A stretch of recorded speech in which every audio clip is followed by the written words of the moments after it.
Hey guys, this is Gavin with First World Survival. Today I'll be showing you how to make a debris shelter. So what this is, it's just a shelter made from all natural materials or whatever you could find around. I'm going to be using a lot of logs and leaves for mine. And to make it fully insulated, you're going to want 2 feet of leaves all around, so you got a really leafy spot. Now the area I picked for mine, I'm using a fallen log right here, and I cleared out the area under it just to make sure there's no snakes or any rocks. And this is pretty sturdy. I put all my weight on it. You want it to be sturdy so it doesn't collapse on you in your sleep. And basically what I'm going to do is I'm going to lie logs all the way down here at about a 45-degree angle, and I'm going to do this on the other side too, so I have myself like a little tent shape. Alright, so one thing before we start, a smaller shelter is good for keeping you warm, but it's also really cramped and hard to sleep in, so I'm going to make what I call a medium. It's going to give me enough room to roll around and maybe put some of my stuff in, keep it dry, but it's still going to be small enough to keep me warm so I don't have that much space to heat up. Because if you have a fire, it could get really warm in there, especially during the summer, but these shelters are good for if you don't have a fire, so it keeps you insulated.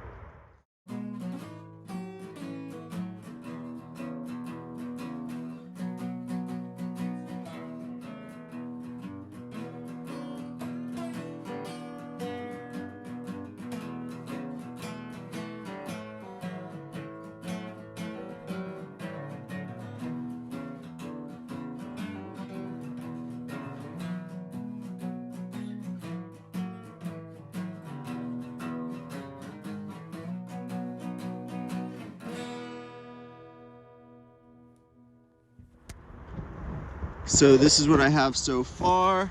Not nearly done. What I'm gonna have to do next is fill in these little cracks by weaving in little sticks. Just try to make it as tight as possible. I'm also trying to make like a little wall here so it's mostly closed off except for the door. Let me show you the other side. Other side is fully closed off. I'm just gonna have to make it a little thicker, fill in the holes. And I'm gonna use this little, I don't even know what it is, either for a fireplace wall to reflect the heat in, or for a door. I'm just gonna have to bend it so it's a little more flat.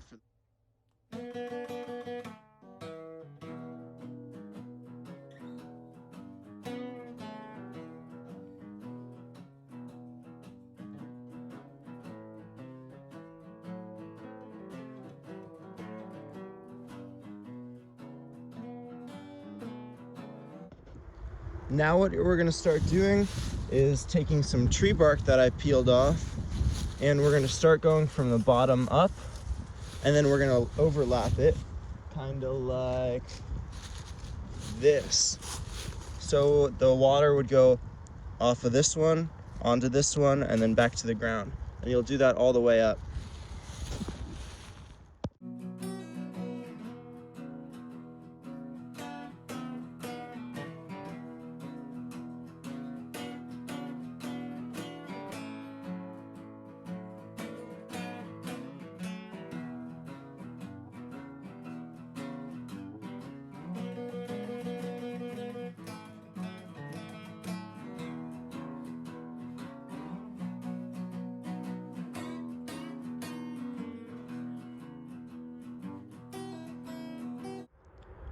This is what it looks like now. We have bark on this side. Got it on the other side too, but this is just the inside of it. Looks kind of like a cabin if you have a good imagination.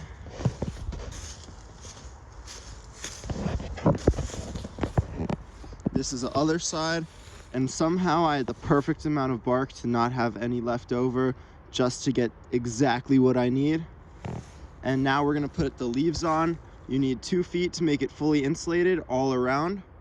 This is everyone's least favorite part, but it pays off to do a good job on your shelter because you're gonna be the one sleeping in it.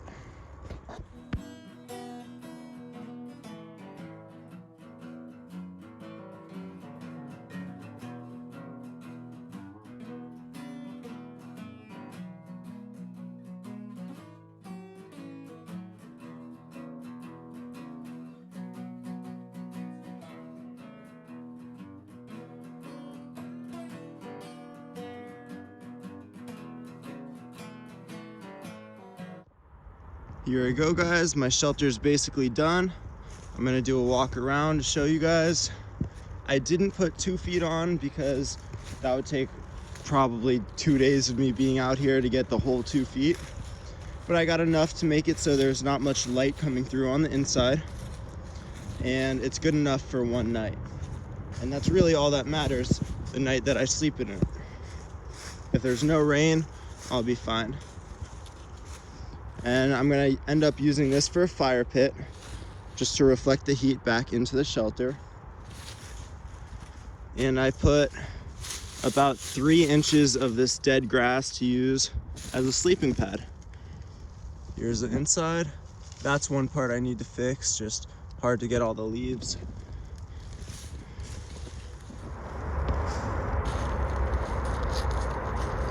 At the end of the day, a shelter's supposed to keep you warm and dry, and the more work you put into it, the better it's gonna keep you. So if you put in a couple hours thinking, it's gonna be good enough, you might wanna think again and throw some more leaves on there. I hope you enjoy this video.